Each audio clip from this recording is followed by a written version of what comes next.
ये लोग लैंग्वेज के साथ किस किस तरीके से ट्विस्ट एंड टर्न्स कर देते हैं। अब बारी है सवालों से डील करने की। हमने ये भी समझ लिया क्लैरिकल और ऑफिसर कैडर में मार्क्स डिस्ट्रीब्यूशन कैसे हो सकता है और प्री और मेंस में कैसे हो सकता है। अब बात करते हैं क्वेश्चंस की, ठीक है। तो हम सबसे पहले शुरुआत करेंगे क्लासिफिकेशन पजल से, लेकिन मैं आपको कोई एग्जाम्पल लूँ, उस एग्जाम्पल को सिंप्लीफाई करूँ, उससे पहले मैं आपको एक छोटा सा इंट्रोडक्शन बताना चाहूँगी कि हम क्लासिफिकेशन पजल को सिंप्लीफाई इजी वे में कैसे करेंगे, ठीक है। लेट्स टेक एन एग्जाम्पल, एक उदाहरण लेते हैं इसके लिए।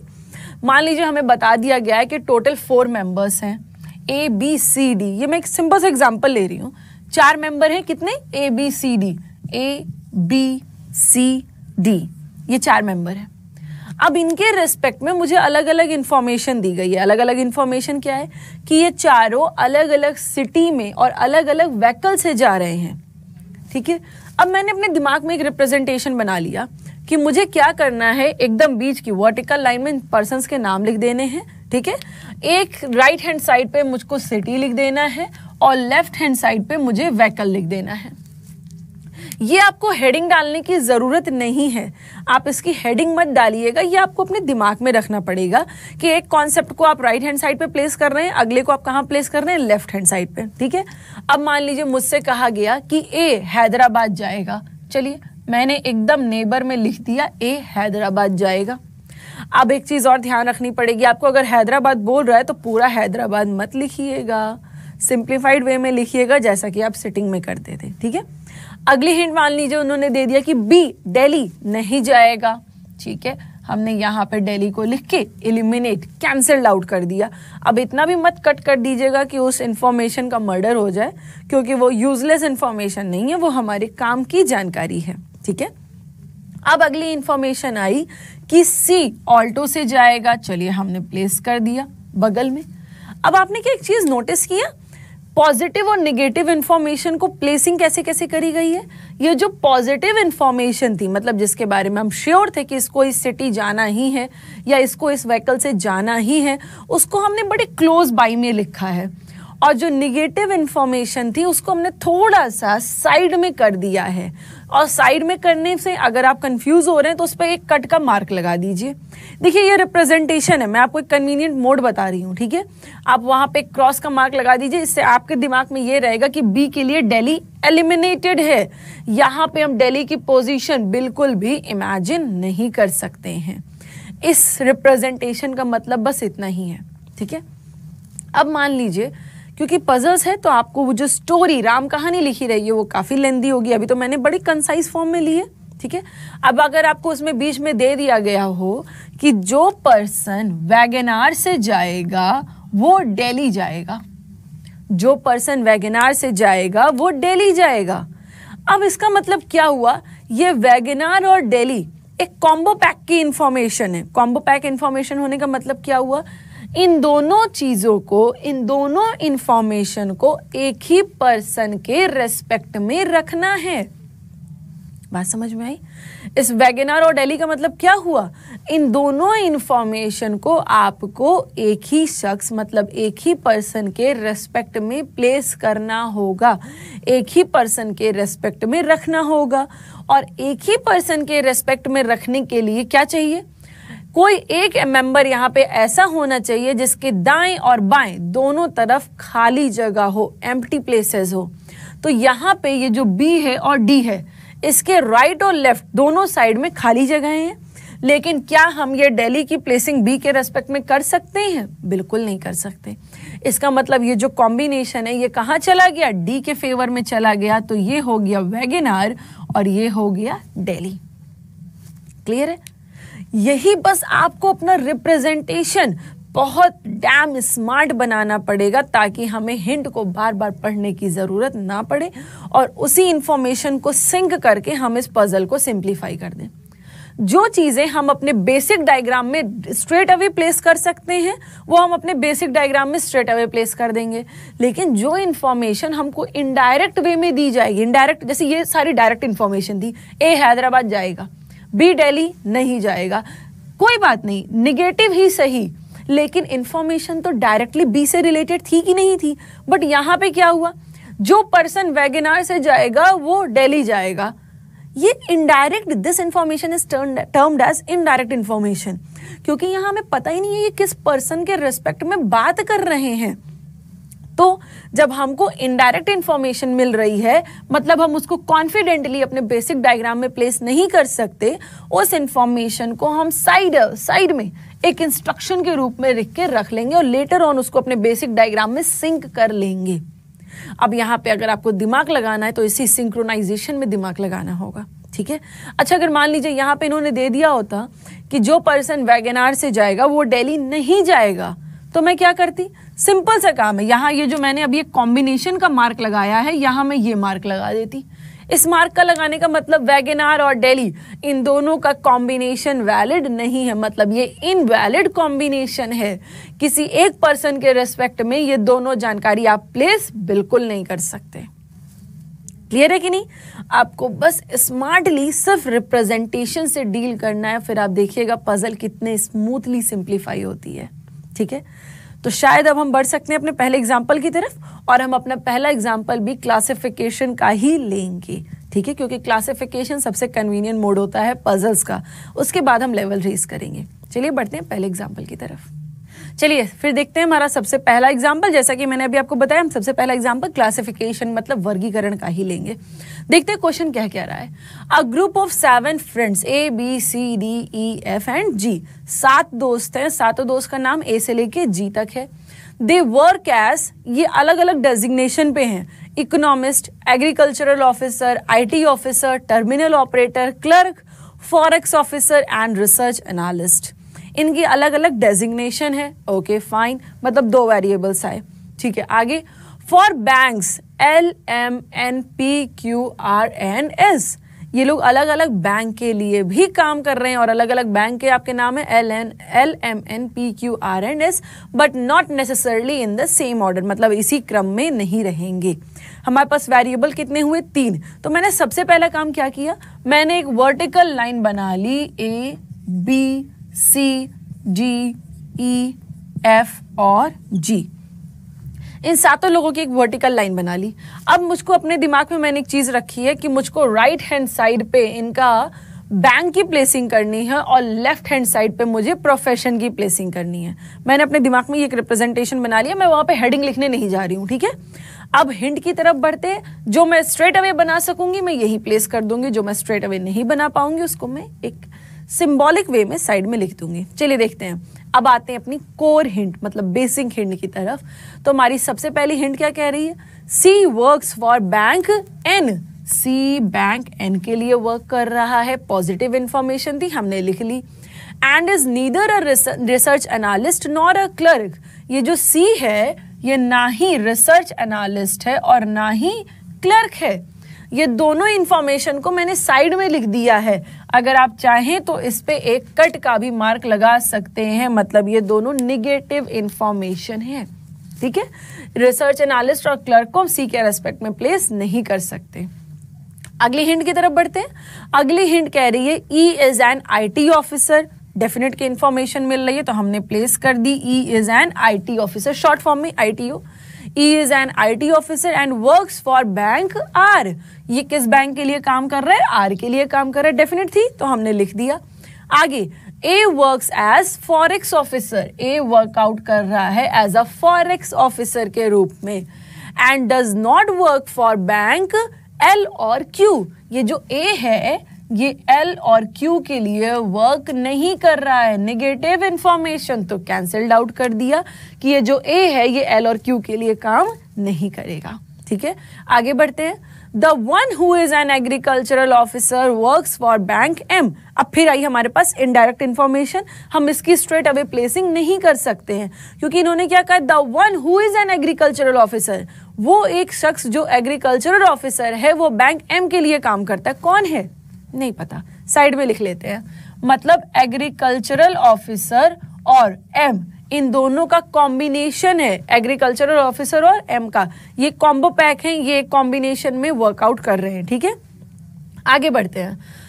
फर्दर हिंट क्या कह रही है, the one who works for bank L works as terminal operator. अब ये भी इनडायरेक्ट इंफॉर्मेशन है, जो बैंक एल के लिए काम करता है उसकी डेजिग्नेशन क्या है, टर्मिनल ऑपरेटर। ये भी हमने साइड में लिख दिया, शॉर्ट फॉर्म में ही लिखना है आपको। चलिए आगे बढ़ते हैं।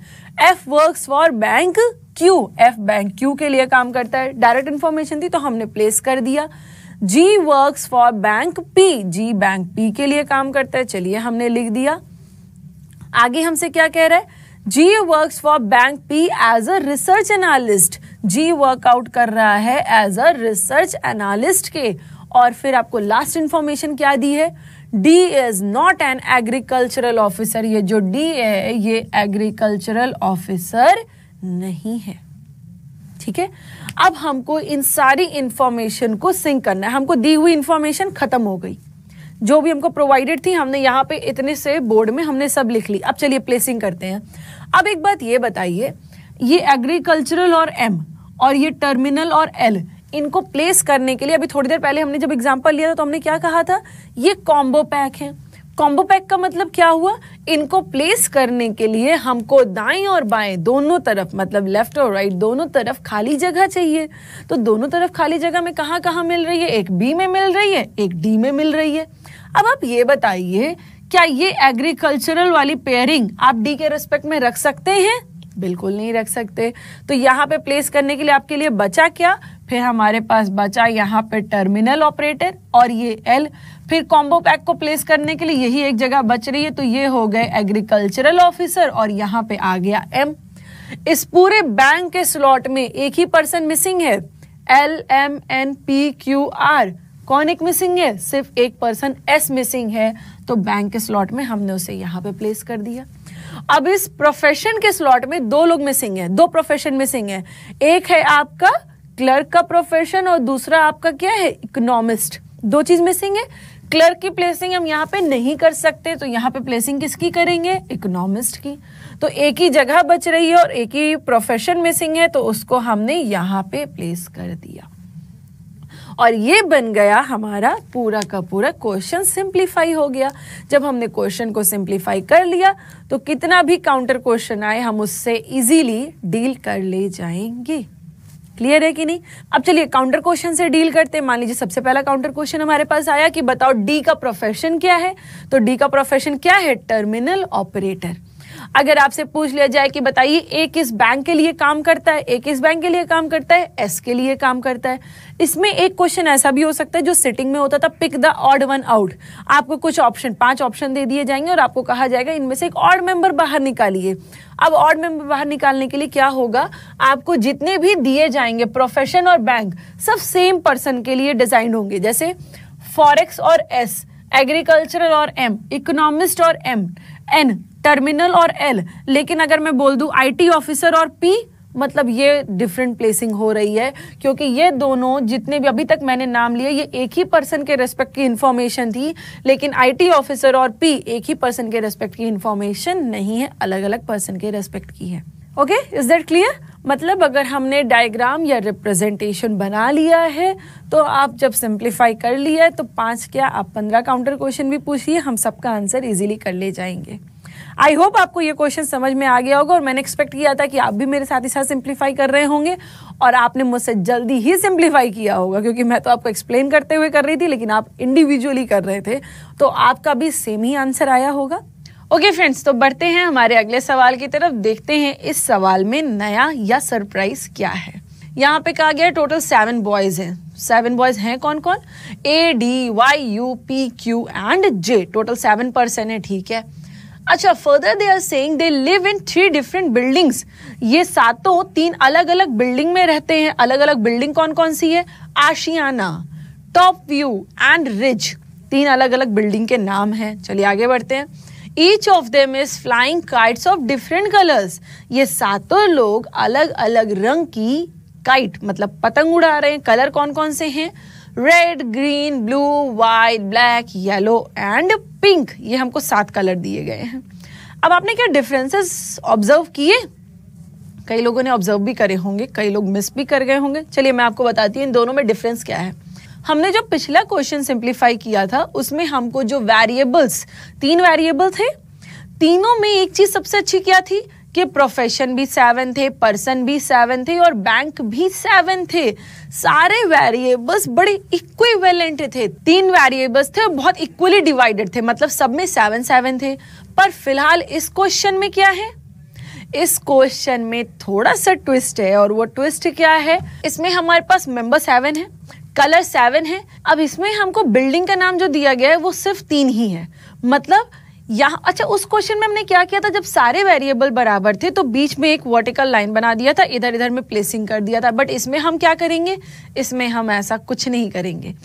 इसमें देखिए क्लासिफिकेशन का रूल क्या कहता है, जो सबसे शॉर्ट कैटेगरी होती है उसके बेसिस पे डिवीजन करिए। अगर ऐसी सिचुएशन आ जाए तो, जैसे पिछली सिचुएशन में सारी जानकारी बराबर थी तो हमने वर्टिकल लाइन बना के दाएं और बाएं में प्लेसिंग कर दिया, लेकिन इसमें सारी जानकारी बराबर नहीं है तो सबसे शॉर्ट कैटेगरी कौन सी है, बिल्डिंग की कैटेगरी।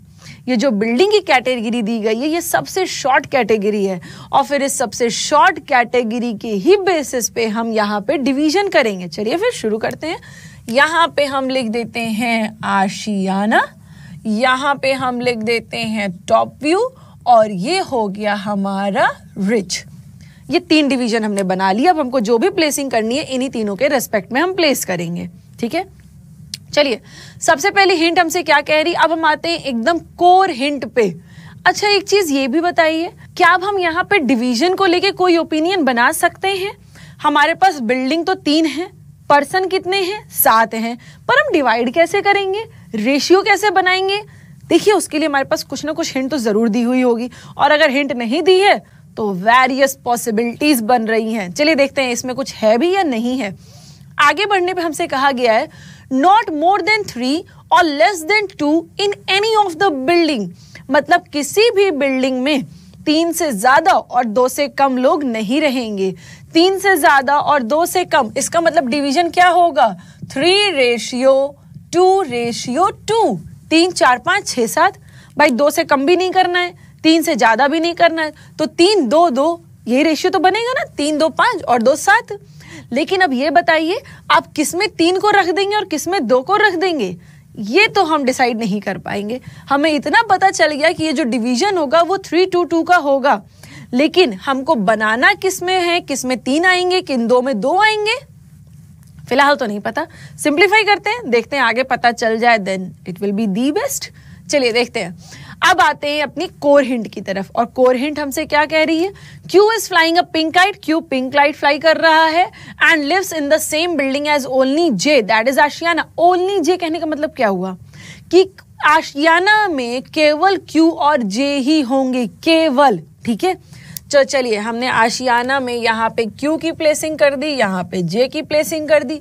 क्यू के साथ कलर कौन सा आपको दिया गया है, Q is flying a pink colour kite. ये पिंक कलर की काइट फ्लाई कर रहे हैं, उड़ा रहे हैं, ठीक है। आगे बढ़ते हैं। अगली हिंट में हमसे कहा गया है Y is flying a black kite and does not live in the rich building. अब यहाँ पे एक चीज क्लियर हो गई है कि यह आशियाना का स्लॉट पूरी तरीके से फिल हो चुका है। ओनली जे कहा गया था, इसका मतलब आशियाना में केवल 2 ही लोग को आना है, 2 से ज्यादा लोग आशियाना में नहीं आएंगे, मतलब 3 वाली प्लेसिंग हम आशियाना में नहीं करेंगे। तो वो जो 3 वाली प्लेसिंग है वो या तो टॉप में जाएगी या तो रिज में जाएगी। चलिए अब अगली हिंट हमसे क्या कह रही है, Y is flying a black kite and does not live in rich building. अब वाई, अब 2 ही जगह बच रही, या तो टॉप में प्लेस कर दो या तो रिज में प्लेस कर दो, और रिज के लिए इन्होंने मना कर दिया, तो हमारे पास बचा क्या, सिर्फ टॉप व्यू बचा, क्योंकि आशियाना का स्लॉट फुल है। तो हमने यहाँ पे लिख दिया वाई, और कलर कौन सा इन्वॉल्व है इनके साथ, ब्लैक कलर, इन्होंने हिंट दिया है ना हमें। चलिए आगे बढ़ते हैं। U does not live in the same building as A और पी। अब इसको किनारे लिखना पड़ेगा, यू ए और पी के साथ नहीं रहने वाला है, यू का कॉम्बिनेशन ए और पी के साथ नहीं बनना है। चलिए आगे बढ़ते हैं। And is flying a yellow coloured kite, मतलब ये जो यू है ये कौन सी काइट, किस कलर की फ्लाई कर रहे हैं, येलो कलर की काइट उड़ा रहे हैं, ये जो यू पर्सन है, ठीक है। आगे बढ़ते हैं। D lives in the rich building, ठीक है, डी रिज में रह रहा है, D lives in the rich building with only 1 more person, मतलब रिज में भी केवल एक और पर्सन के लिए जगह खाली है। इसका मतलब ये हो गया कि टॉप व्यू में ही 3 लोगों को आना है। ये 3:2 का रेशियो जो था वो क्लियर हो गया है। विद ओनली 1 पर्सन कहने का मतलब क्या हुआ कि यहाँ पे सिर्फ 2 लोगों की प्लेसिंग है, 3 की गुंजाइश बिल्कुल नहीं है। अच्छा, एक हिंट और दिया है, D lives in a rich building with only 1 more person and is flying a green kite. किसके बारे में बात कर रहा है? डी। डी कौन से कलर की काइट उड़ा रहा है? ग्रीन कलर की। इतनी चीज क्लियर हो गई, आगे बढ़ते हैं। None in the top view building flies a white kite. यहाँ पे टॉप व्यू में कोई भी व्हाइट काइट फ्लाई नहीं करेगा। व्हाइट वाला टॉप व्यू में नहीं कॉम्बिनेशन आना है, मतलब इस स्लॉट में आप व्हाइट की प्लेसिंग नहीं करेंगे, कैंसल्ड आउट है। अच्छा, P does not fly a blue kite. P के साथ ब्लू का कॉम्बिनेशन नहीं बनेगा। हमको दी हुई हिंट खत्म हो गई। चलिए, अब हमको दी हुई हिंट खत्म हो गई, अब हमें इनको सिंक्रोनाइज करना है। अब बात करते हैं, ये जो यू है ये ए और पी के साथ वाली बिल्डिंग में नहीं रहना है, ठीक है। इनके में तो दोनों मेंबर डिसाइडेड है। अब जरा इसमें देखते हैं, अगर इसमें हमने यू की प्लेसिंग यहाँ किसी भी एक में यू की प्लेसिंग करी तो यहाँ पे जगह तो 2 है और एक यहाँ खाली है, मतलब ए और पी में से कोई एक मेंबर या तो उधर चला जाएगा या तो इधर आ जाएगा और कोई एक ए और पी में से यहाँ यू के साथ पेयरिंग कर लेगा। और यही हमें कहा गया है कि यू के साथ ए और पी वाले पर्सन को उस बिल्डिंग में नहीं रहना है। इसका मतलब आप यू को यहाँ पे किसी भी स्लॉट में नहीं रख सकते हैं, तो यू के लिए सिर्फ यही एक स्लॉट हमारे पास बच ही रहा है। और यू का कलर आपने यहाँ पे लिख रखा है, कौन सा कलर है? येलो कलर है। क्लियर है? अब देखिए, इस पूरे टॉप व्यू के स्लॉट में व्हाइट वाला कलर एलिमिनेटेड है, तो जब पूरे में व्हाइट कलर एलिमिनेटेड है और यहाँ का स्लॉट फिल हो चुका है तो व्हाइट गया कहाँ? आपका आ गया आशियाना में। यहाँ पे आप जे का अलॉटमेंट कर देंगे व्हाइट पे। क्लियर? अब हमारे पास यहाँ पे 2 पर्सन मिसिंग है, ए और पी, 2 लोग मिसिंग है। चलिए, एक कोई ए आएगा, यहाँ पे कहीं कोई पी आ जाएगा, ठीक। अब हमारे पास कलर कौन कौन से मिसिंग है? एक ब्लू है और एक रेड है। हमसे कहा गया है कि पी क्रॉस ब्लू, इसका मतलब क्या था? हमने जो रिप्रेजेंटेशन बनाया था कि पी के साथ ब्लू की पेयरिंग नहीं करेंगे, तो जब पी के साथ नहीं करेंगे तो एक ही ऑप्शन बच रहा है, ब्लू की पेयरिंग हुई किसके साथ? ए के साथ। एक ही कलर मिसिंग है तो वो आ गया रेड के स्लॉट में। क्लियर है? ये क्वेश्चन हमारा सिंप्लीफाई हो गया है। अब आपने क्या ध्यान दिया, उस पूरी राम कहानी को हमने बस इतने भर में ही सिंप्लीफाई कर लिया है गाइस। बट रिमेंबर, अभी मैं आपको कन्वीनियंट जोन में पजल दे रही हूँ। कन्वीनियंट जोन पे इसलिए दे रही हूँ ताकि अभी आप इस ट्रैक पे कमांड बना लीजिए। ये सारी हिंट को एक इंस्ट्रक्शन के रूप में लिखना और उसको फिर यहाँ पे ले जाके सिंक करना, इन सब चीज़ों पे कमांड बना लीजिए। फिर हम लोग पजल के धीरे धीरे डिवास्टेटिंग, धीरे धीरे डिजास्टर्स रूप की तरफ बढ़ते जाएंगे। और जब सिंप्लीफिकेशन हो गया है तो काउंटर क्वेश्चन कितना भी हो हम इजीली डील कर ले जाएंगे। ठीक है, जैसे मान लीजिए अगर मैं आपसे यहाँ पे ये पूछूं, ऐसी कौन सी बिल्डिंग है जिसमें 3 पर्सन रह रहे हैं, क्या कौन सा आंसर आएगा आपके पास? टॉप व्यू बिल्डिंग है, टॉप व्यू में 3 लोग रह रहे हैं। अगर मैं आपसे पूछूं कि जे कौन से कलर की काइट फ्लाई कर रहा है, मतलब जे किस रंग की पतंग को उड़ा रहा है, तो आपके पास आंसर क्या निकल के आ जाएगा? व्हाइट आ जाएगा। जब रिप्रेजेंटेशन बना लेंगे तो काउंटर क्वेश्चन से इजीली डील कर लेंगे। चैलेंज सिर्फ एक है कि इसको सिंप्लीफाई कैसे करना है। वो 5 काउंटर क्वेश्चन चैलेंज नहीं होते हैं, चैलेंज सिर्फ सिंप्लीफिकेशन होता है। आई गेस आपको सिंप्लीफाई करने का तरीका क्लियर हो गया है। अब आपको एक चीज का ध्यान देना होगा, क्लासिफिकेशन पजल में। क्लासिफिकेशन पजल में अगर सारी इंफॉर्मेशन इक्वली डिवाइडेड है तो बीच में एक सेंट्रलाइज एक वर्टिकल लाइन बना लीजिए और दाएं बाएं में दोनों इंफॉर्मेशन की प्लेसिंग करते चले जाइए। लेकिन अगर आपको इंफॉर्मेशन इक्वली डिवाइडेड नहीं मिल रही है, बायस्ड इंफॉर्मेशन मिल रही है, जैसे कि इस क्वेश्चन में था कि इक्वली डिस्ट्रीब्यूटेड नहीं है, तो आपको सबसे शॉर्ट कैटेगरी पिक करनी होगी। जैसे यहाँ पे सबसे शॉर्ट कैटेगरी कौन सी थी? ये बिल्डिंग के नाम। तो जो सबसे शॉर्ट कैटेगरी है फिर आप डिवीजन उसके बेसिस पे बनाएंगे, और अगर सब बराबर है तो आप पर्सन के बेसिस पे डिवीजन बनाएंगे। ये एक चीज को दिमाग में रखिएगा। क्लियर है इतनी चीजें? चलिए बढ़ते हैं फिर अगले क्वेश्चन की तरफ।